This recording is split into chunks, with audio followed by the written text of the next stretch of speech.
Bwana Yesu asifiwe sana, watu wa Mungu. Namshukuru Mungu tena kwa ajili ya siku ya leo ambayo kanipa kibali kuweza kuzungumza na wewe mahali popote ulipo. Yamkini ni mama, yamkini kijana au binti unanisikiliza wakati huu na saa hii. Ninalo neno ambalo Mungu amenipa kuzungumza na wewe siku ya leo. Yamkini kuna vitu ambavyo unaviishi ambavyo ni chukizo mbele za Mungu.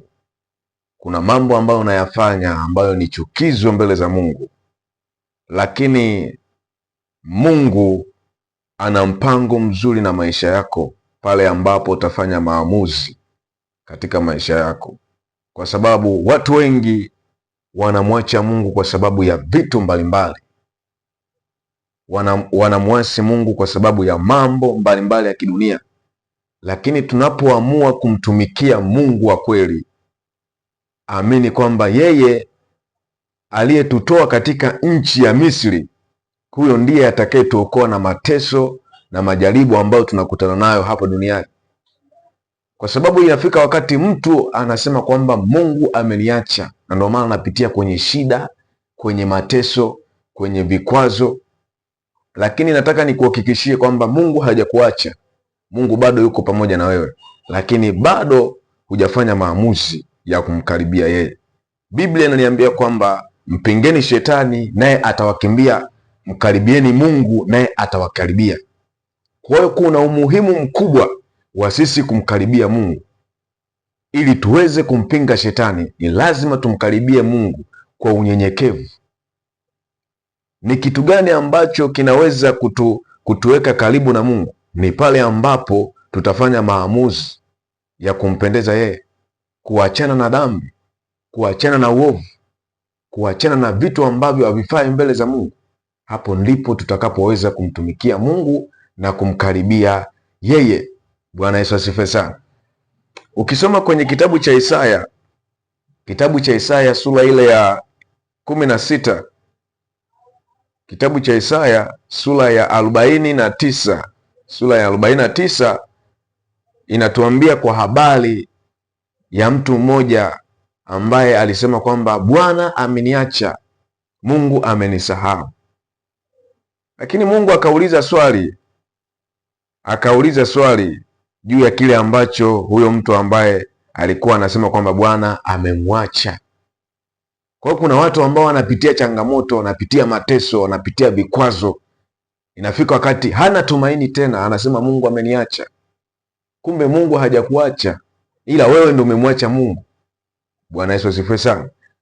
Isaya 49 na ule mstari wa 14. Isaya 49 na ule mstari wa 14, Biblia inasema kwamba bali Sayuni alisema, Yehova ameniacha, Bwana amenisahau. Lakini Mungu akauliza swali, akasema, je, mwanamke aweza kumsahau mtoto wake anyonyaye, hata asimhurumie mwana wa tumbo lake? Lakini Mungu akalijibu tena hilo swali mwenyewe, akasema, naam, hawa waweza kusahau, lakini mimi sitakusahau wewe. Bwana Yesu asifiwe sana. Mstari wa 16 anasema, tazama nimekuchora katika vitanga vya mikono yangu, kuta zako ziko mbele yangu daima. Kwa hiyo kuna watu ambao wamekata tamaa ya maisha kwa sababu ya changamoto 1, 2, 3 ambao wanazokutana nazo. Inafika wakati hawana tumaini tena, hawana faraja, hawana amani kwenye mioyo yao kwa sababu ya ile changamoto ambayo wanaipitia, na kuingiza mawazo kinyume ya kusema kwamba Mungu amekuacha katika changamoto ambayo unaipitia. Hapana. Mungu wetu ni Mungu ambaye anatupenda, ni Mungu ambaye anatujali sana, na ndio maana uzima tulionao, hiyo yote ni kwa sababu ya upendo wake. Kwa unaposema kwamba Mungu amekuacha, Mungu amekuacha kwa namna gani wakati bado unaishi? Mungu akikuacha ina maana kwamba tayari umeshakufa, haupo duniani. Lakini kama upo duniani, Mungu hajakuacha, lakini wewe ndo umejitenga na Mungu. Bwana Yesu asifiwe sana.